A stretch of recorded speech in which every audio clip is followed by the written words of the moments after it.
What's going on, everyone? Welcome back to another BuzzFeed episode. As always, we appreciate the support. We appreciate the feedback. Reviews. If you haven't already, let us know how we're doing, what you guys like about our show on Apple Podcasts. Rate us, review us on Spotify, and we're going to get into this. This is Richie, and I'll be joined by Brian today for another film-related episode. We are doing this on Brandon Miller's rookie season. Up to this point, I know that the Hornets basketball season is not going the way that, maybe it's going the way that we thought it would, but it's not going in a positive direction. But we will highlight his play on both ends of the court, both ends of the ball, mostly positive stuff, but we'll point out some negatives as well. BG, how's it going? I see that your college basketball stuff is starting to kind of ramp up, and some of your content is popping up on my feed recently. So I'm assuming you're enjoying a little bit of a distraction, a little bit of a break from Hornets basketball. Yeah, I will say, I still watch every Hornets game, but there's like less urgency to get to every game, which is good, because I it means more time in the like short to intermediate to watch a lot of college games, and then just kind of like get to the Hornets games when I can. So yeah, very much enjoying the college season, and yeah, like conference play is pretty much in has been in full swing for about a week and a half, 2 weeks now. It was on hand 2 days ago, Saturday, to see a pretty fun game between Duke and Georgia Tech. So a lot of that. It always means the next 2 months go by really, really quickly. And it's gonna be hard to believe that by the time the NCAA tournament rolls around, the Hornets are still going to have basically another month in their season too. It's just always like a little hard to believe. There's a ways to go for Charlotte here. Yeah. And I know this content isn't for everyone. I know that some people don't necessarily care about some of this on the court film stuff. And especially given the way that this, team is headed, the direction that it needs to go, there's definitely bigger issues at play. And we'll definitely talk about that stuff. But I kind of enjoy talking about this because this is a point in which we can kind of highlight Brandon Miller, even though, like I said, there will be some negatives that we talk about. This mostly will be a positive podcast, Brian. Mm-hmm. Yeah. Yeah, I mean, it makes sense. I think Miller, despite some of the recent struggles, has been a bright spot in his rookie season. He shot it well from three. He's been, I think, solid on both sides of the court. And there are a lot of indicators to sort of like buy into him being a core piece moving forward, which we can go into a little bit more detail here. Yes. So we're going to go ahead and queue up the clip here and talk about what's happening on the screen. And there's going to be an audio version, video version. As you guys are watching this, it's much easier to kind of picture what's going on, but we're going to narrate what's going on here. The first clip that we do is actually our only defensive clip of the bunch. And to kind of set the stage here, it's the Hornets versus the Magic. Hornets are down 98-94 with about 9 minutes and 45 seconds left to go in the fourth quarter. And we have played it a couple times through on the screen, but we'll talk about it here as the Magic are kind of in this 5-out alignment with Cole Anthony on the ball at the top of the key, and we've got Brandon Miller defending him. And you see this ghost screen come up by Harris. He passes the ball to Paolo Banchero. The pass comes right back to Anthony, and then this is where the possession starts to flow. And so you've got Paolo with the screen right here on Brandon Miller. And then you've got PJ, who is Paolo's man, dropping back a little bit, trying to contain both guys as the possession progresses. Brandon Miller almost falls over here. But Anthony's going to make this skip pass to Franz Wagner in the left corner of the screen here as Bridges is basically, 2 feet in the paint. And he has to close out to the right side, tries to force him baseline. I think this is where we should start to note some of the good stuff by Brandon Miller. Because of the drive here, PJ does kind of have to leave Paolo a little bit. And while Brandon Miller is on the backside of Banchero, at least the presence there probably, maybe, potentially prevents the Magic from making this pass, make them second guess it. And it's just not worth it to try to fit it into this tight space right here. But it doesn't end here. As you can see, everyone's been able to get back to their man, and then you've got Miller who feels like he's in no man's land because Cole Anthony has drifted behind the arc. He's able to jump this pass, anticipate it, and take it the other way. So what do you see from this clip here? What sticks out to you? And to be honest, like Franz is a good passer. Like you don't see a lot of these, maybe there's a little bit air under the pass, but I think you got to give a lot of credit to Brandon Miller here. Yeah, I mean, and Franz like on a second side pass too, which he's getting to kind of go against a rotating defense. I know we're talking about Brandon Miller on this play, but like I do think a lot of stuff kind of starts with PJ. Like you have PJ in the drop, which you noted, Richie, and we've seen that with them having to play PJ at 5 this year, some, and you've got kind of a small ball and small ball lineup here, and by him putting him in the drop and not switching that action, you keep that initial ball screen, you keep Miller from having to take Banchero in the post, which I think is one of the weaknesses is just of Miller defensively is when he gets matched up against a guy like Banchero that's just got like a size and strength advantage there. But then also PJ's help on the Wagner drive is like really really good too. I think he kind of helps Bridges get back in the play. But I think my first thoughts here on Miller are for a rookie are just like this is just one play of hundreds, thousands, whatever this year of him sort of like rotating defensively, and he just hits his marks on that side of the court, which is why I feel that along with sort of like the measurables as a 6'9", long wing, are you think there's a lot of stuff to buy into in terms of Miller as a long-term functional NBA defender because he's got great size at a position of need. And again, he's often rotating around and in the right place and make sure that there's no obvious drop-off pass from Franz to Paolo for a dunk or a layup on this play. I think if you to start back at the top though, the second thing I probably notice is him getting crumpled on the screen by Banchero. I think overall, Miller's screen navigation has been pretty good. We've seen him go against smaller, quick guards like a Cole Anthony, and usually does a pretty good job, staying attached. This time though, Banchero probably gets the best of him. We've talked about. I mean, look, Paolo is a tank, obviously, but we've talked about Miller's need to get stronger and how that would really go a long way for him on the offensive side of the court. I'm sure this will come back up again later in the pod, but like it would be a boon for him at the point of attack defensively, fighting over getting through screens, some added strength there too. But for him to stick with the play, hit his spots, and then to be able to shoot the gap when Wagner tries this diagonal skip, it's great play. Like it's multiple efforts here by Miller, and him just sort of hitting his notes all throughout it that strike me the most. It's interesting too. I know this is a defensive clip, but he loses the ball here after getting the steal, and Yeah, it's like yeah, it's a little bit of the yeah. strength issue here, where Cole Anthony just comes through and rips it from him. So it is a positive play, forces the turnover, but in the end, they can't make anything from it. So yeah, I guess we could talk a little bit about his defense, just kind of generally speaking overall, Yeah. because you started mentioning it. I think he's a very eager defender. I think he's a guy that wants to be in the right spot. He has good awareness, good rotations, like you're mentioning. He's typically around the ball. He wants to make contests. He wants to use his length to his advantage. And I do think, this kind of goes without saying, but I think his strength obviously is his biggest deterrent in terms of, how good he can be on that end of the court. I think, one way that would benefit him would just be the ability to knock players off their path on drives. I think sometimes, this is just me kind of like making a guess here. He doesn't want to initiate any contact because he knows that could probably do more harm than good for him. And so he just wants to slide his feet.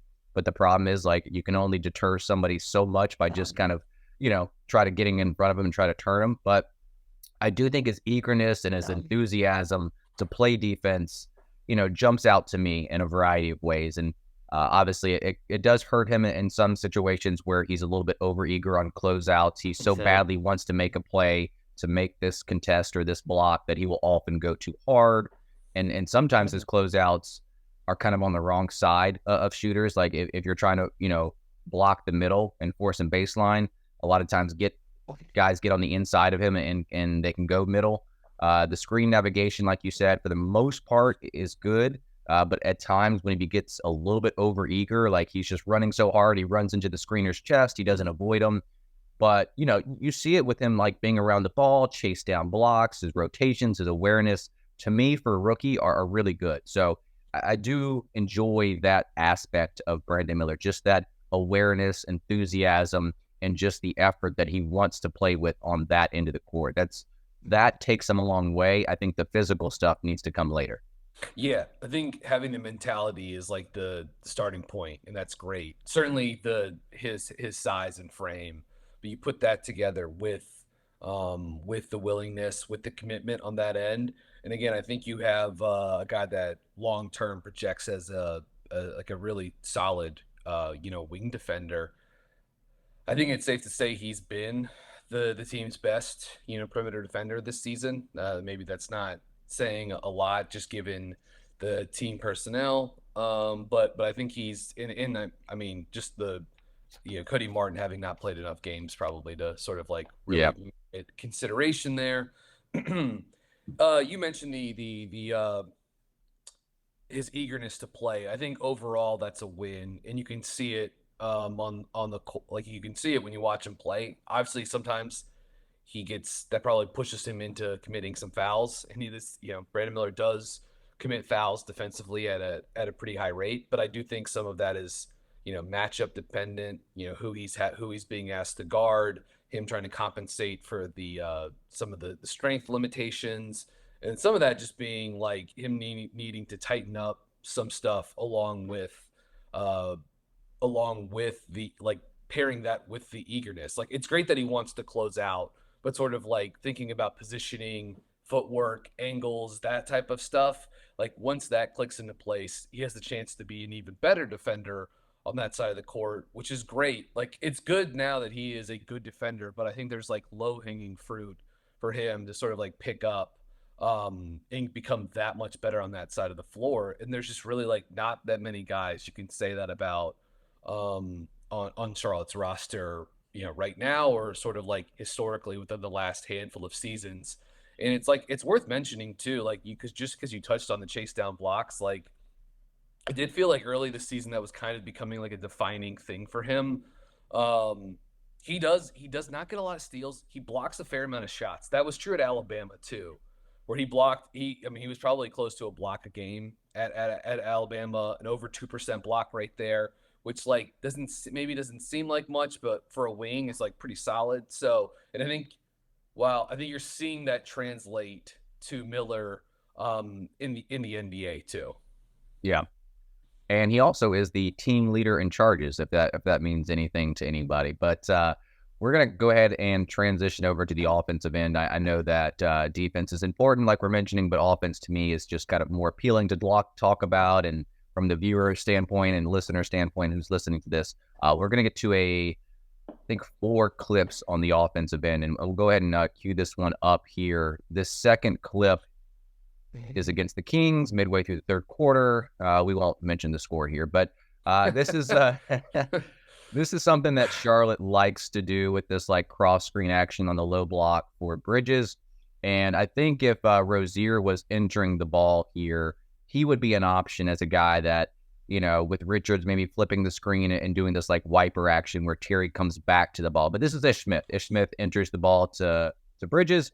And both him and Richards are looking to set a kind of like a cross screen for Miller, who can catch this ball and, fire right away here. There's a lot to talk about on this play, but it's very simple in the same way. I think that what helps Brandon's case here is that there is space to cut, and I think he does set up his man Murray to kind of get him off balance just a little bit. And you can't go through the motions. I think that's something that Brandon Miller doesn't do. Like he puts forth the effort. I know that seems something very small, but just kind of jabbing as if he's going to cut. And we've seen that so far in his rookie year where he doesn't go through the motions. He takes every little space that he can and he runs, his man off his teammates. He's able to catch, fire, shoot. He's a very good player in terms of like release time to me. I know he's got a very, elongated, arms here because he's long, but I think he can catch, turn, and fire very, very quickly. So, there's not much more I want to add to this, but I just think setting up Murray like right there before he comes off those screens is something that's probably the most important thing to be talked about here. Yeah. I mean, this is first off, this is one of my like favorite. This is from a recent game. This is probably one of my favorite like movement sets the last like month or so with Miller, just in terms of how clean all of this looks. This is pretty textbook stuff from the Hornets, like box set, and they're gonna either cross screen or slice, bridges to the post. If Hayward's playing, they'll use him in this capacity. They can do some with PJ too. This was something that I don't know 4 or 6 weeks ago when we did when Spencer and I did an episode, we talked about trends that we were seeing throughout the season. I talked about just how much the Hornets were initiating out of the post in the games without LaMelo, and just doing a little bit less pick and roll stuff. But in Bridges and Hayward were sort of like the catalyst for those initiation options. But like you mentioned Miller, like the way he sets this up, because it does look like he could, try to go, diagonal cut and try to get a look from Bridges, going to the rim. And so he's able to come off the Ish Smith screen. And I guess Richards ends up sort of like Slipping, yeah. flipping the screen on Keegan, but Murray's already trailing behind the play. Ish does a nice job sort of like spinning a little bit while he sets that. It's a nice screen by Ish. Um, and Miller, just the length, the way he's able to, he spends most of this track coming over the screen, like inside the arc.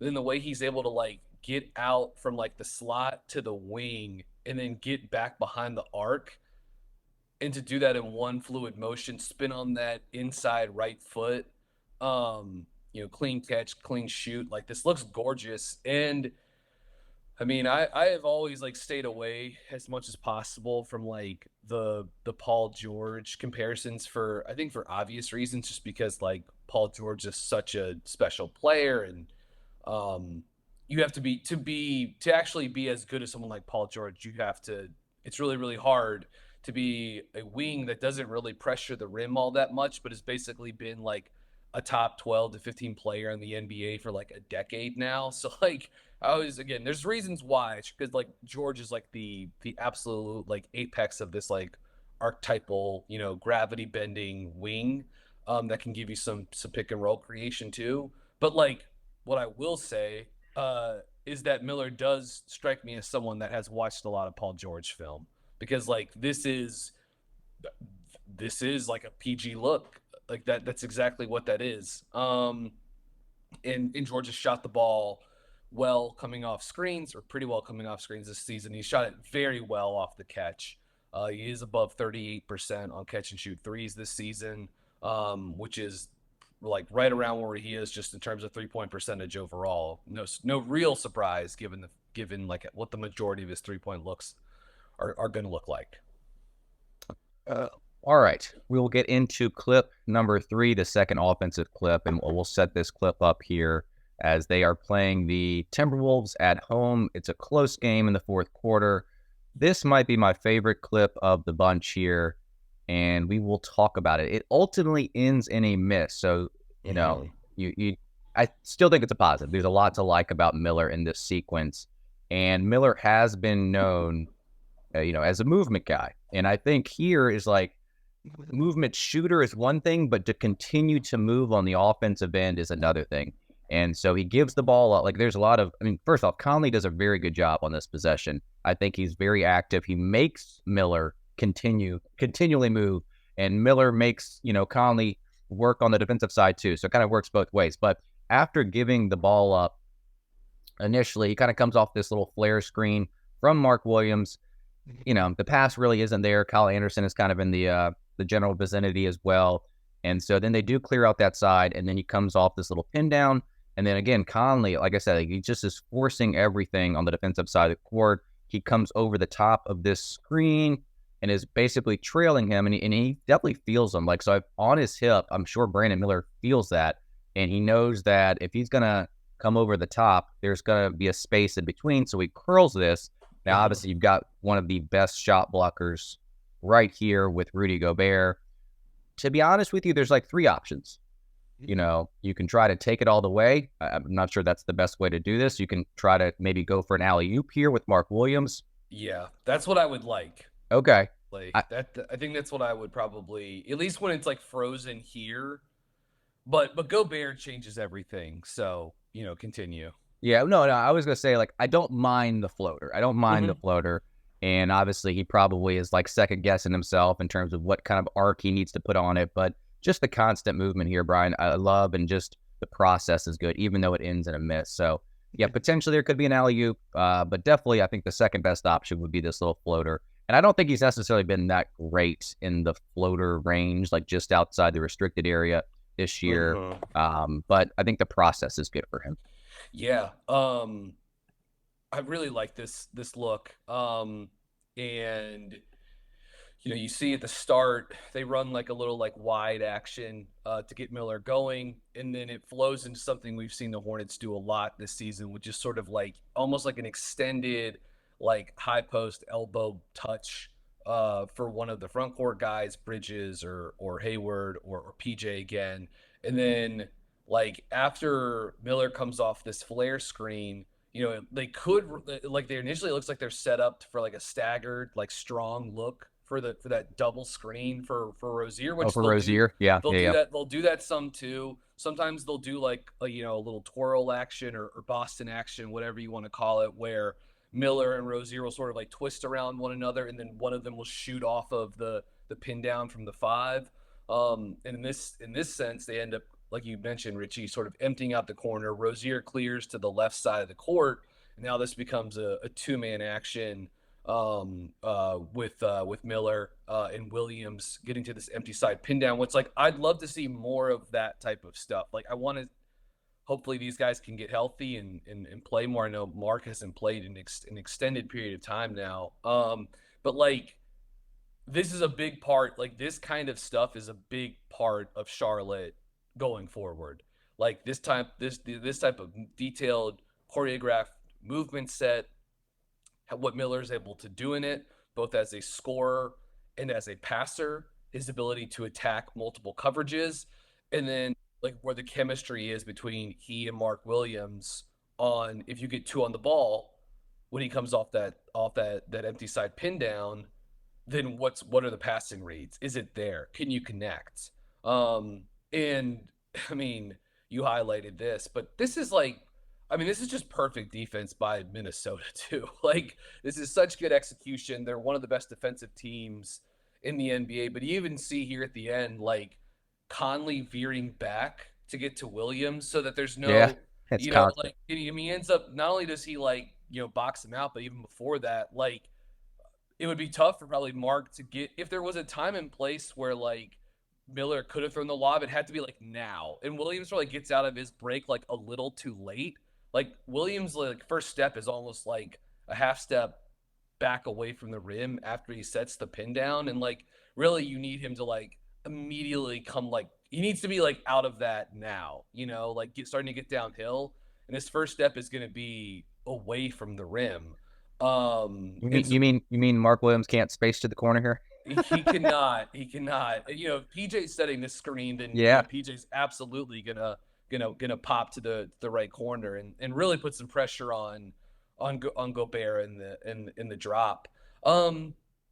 But yeah, look at like Williams should be. I mean, there's just he's behind the play, and this is eventually going to give Conley enough space to be able to pass Miller off to Gobert, and then veer back to Williams. And Gobert had the Hornets like geeked out in this game. He does that to most teams. Like people see him in the restricted area, and all of a sudden, like shots get contorted, they get altered. The dude is a menace. Like he's an incredible defensive center. He can do pretty much a little bit of everything, but like he's especially good in this drop center role. But yeah, would just love to see a more aggressive dive by Williams to maybe perhaps at least give Miller a better passing option, because like Miller can make these looks. And one of the recent game out in semi-recent game out in Phoenix, it was a different type of set, but Richards set like a veer pin down screen for Miller coming out of the left corner. Miller curled it and then threw the, it wasn't like a pretty lob pass, but got two on the ball, threw a lob back to Richards. Richards caught it, brought it to the floor, and then scored. So it's like Miller can make those looks. I would just like to see a little bit more of it.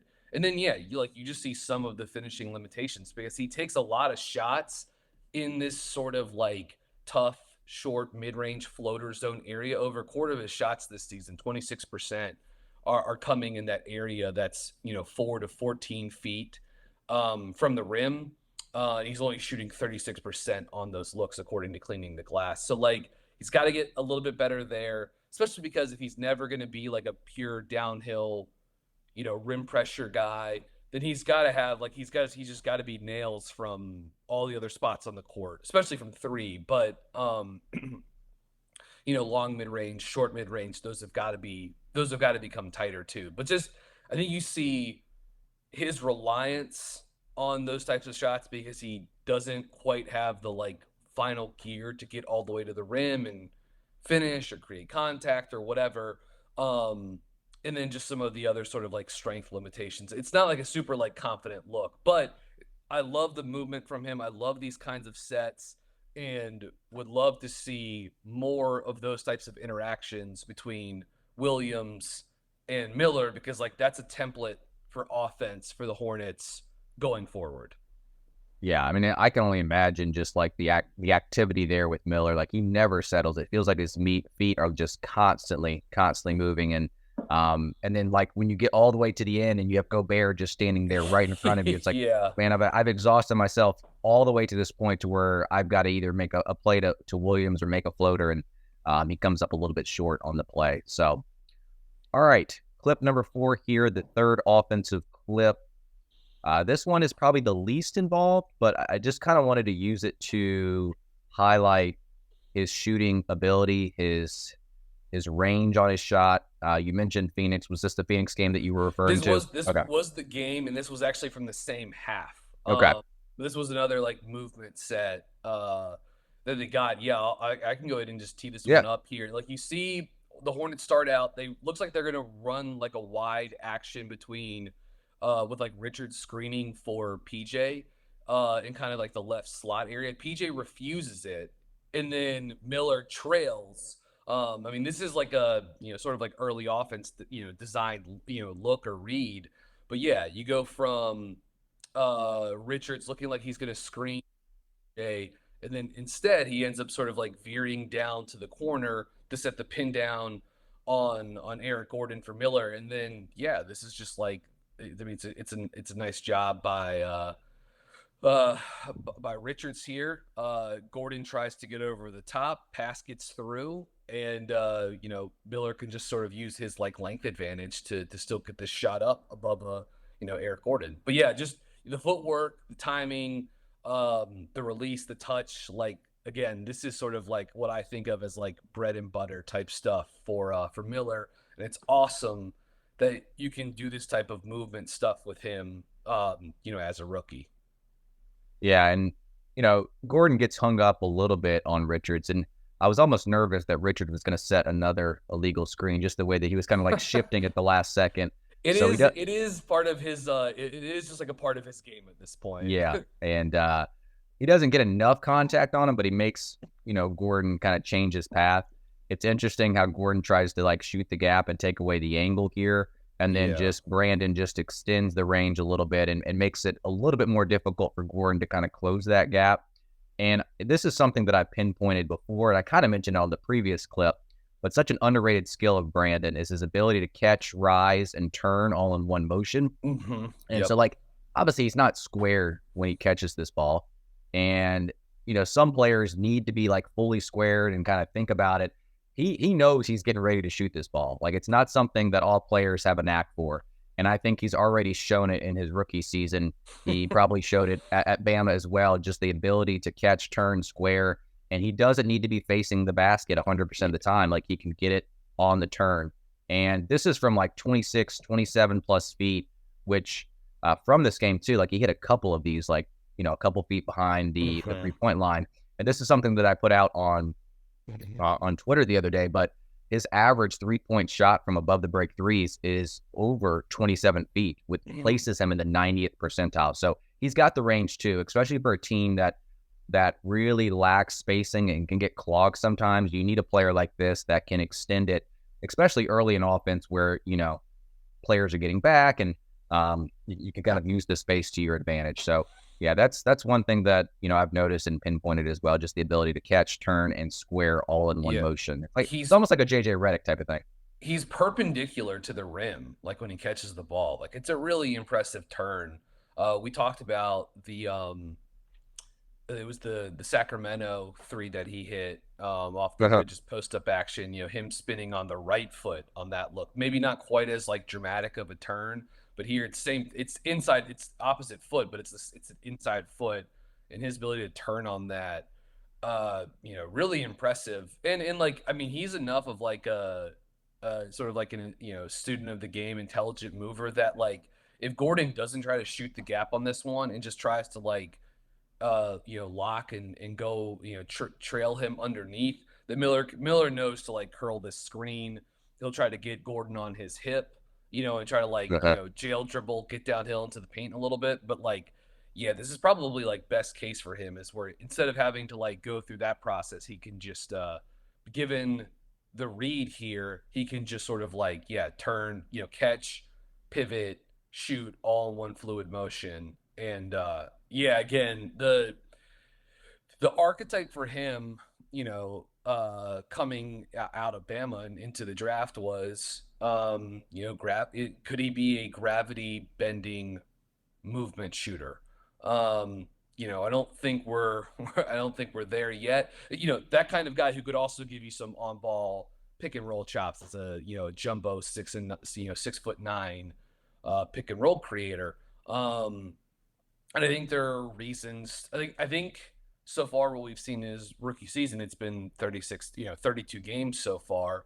I think there are reasons to certainly buy into the hope that one, if not both of those, can come to fruition. And really, the movement shooting is the thing that really does sort of like light up for him. And again, the way he continues to hit these types of shots, how that may change coverages going forward, and then what can that open up for him as a passer, coming off of screens and stuff like that too. We sort of talked about that a little bit in the Minnesota clip too.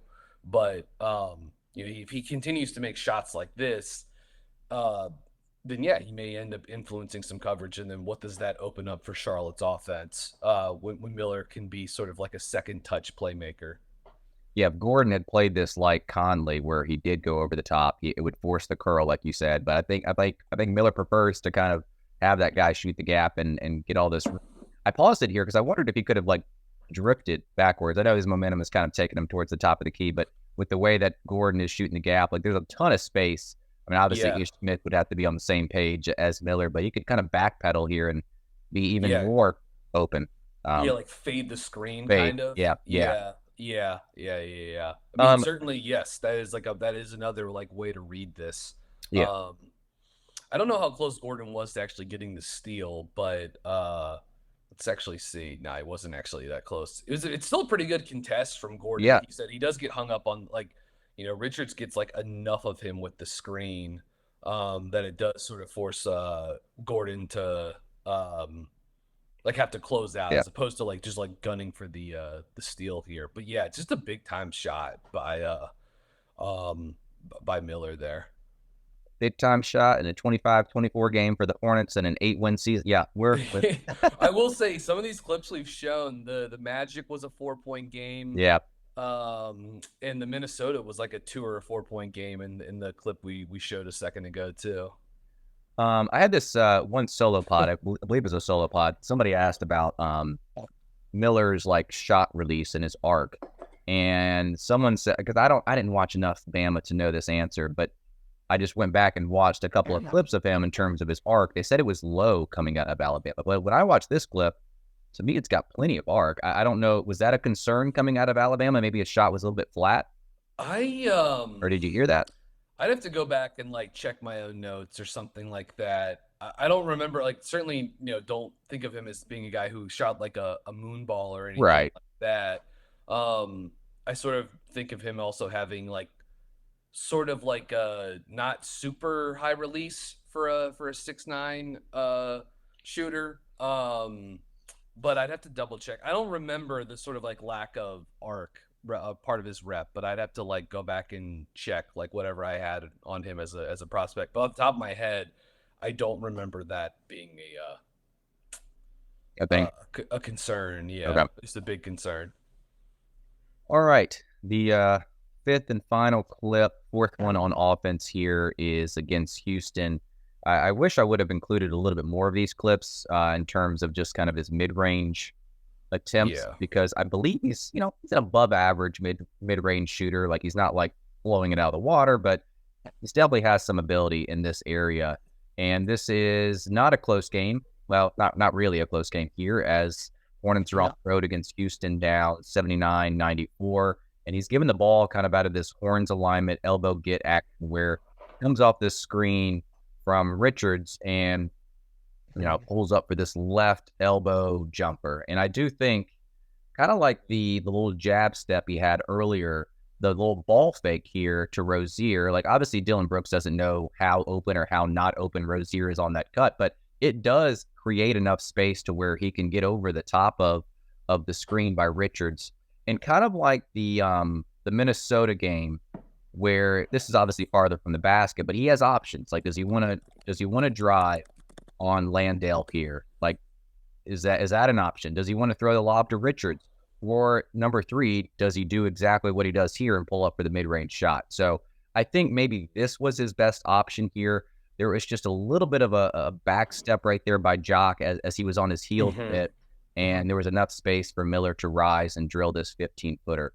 I do love how his, just generally speaking, but also on this clip here, like, his mechanics don't really change or speed up. And I think that's something that Clifford has mentioned just in general. Like, he can't be sped up. And he knows that there's an opportunity for a shot, but he also knows it's going to be like semi-contested here. He knows it's coming, but he just kind of pops right into his shot with a little bit of calmness. Like, he's a calm player. And I think that's something that you don't see a lot out of a rookie. But like that little ball fake right there, maybe not crazy, but it does give him a little bit of space, because Dylan Brooks is just kind of up chest to chest with him. Yeah, I mean, it's a very good wing defender that he's going toe to toe with on that little elbow get, pick and roll action. Um, we've seen them run this occasionally with him this season, giving him some of those like, Gordon Hayward type pick and roll looks. Like, when he does get to run ball screen action, it's usually stuff that's from the Gordon part of the like wing ball handling playbook. And yeah, it's not like a super smooth switch here by Houston. You mentioned Landale's first step or half step is away from Miller and back towards the rim and into the paint, and that just gives Miller a clean look, like a very clean look from 15 feet, which he's probably going to shoot a decent percentage on throughout the season. Yeah, it'd be interesting to see like some of those like elbow get pick and rolls. Like, this can be a really good read or a good opportunity to get like whether it's in this case he's playing the three, I guess, with PJ at the four stashed in the corner, but it's a really good opportunity to get like either the three or the four, like that 4-5 or 3-5 screen action, and sometimes you can get the center on a slip or a lob.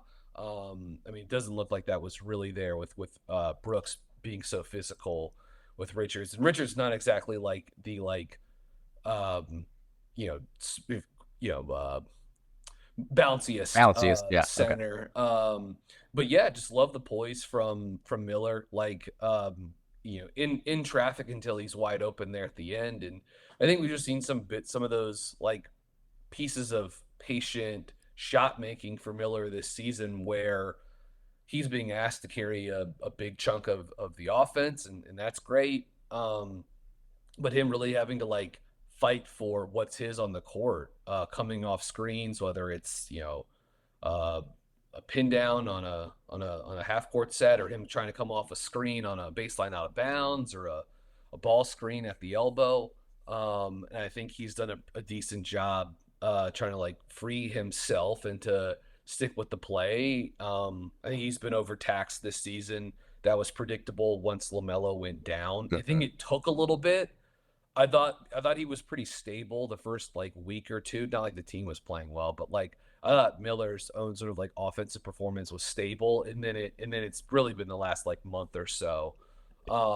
Miller for the season now on in the pick and roll, 0.78 points per possession when he uses the possession, with an effective shooting rate or shooting percentage, I should say, of 41.4%. Miller is shooting 39% on twos out of the pick and roll, and 43% on threes, but with pretty low volume.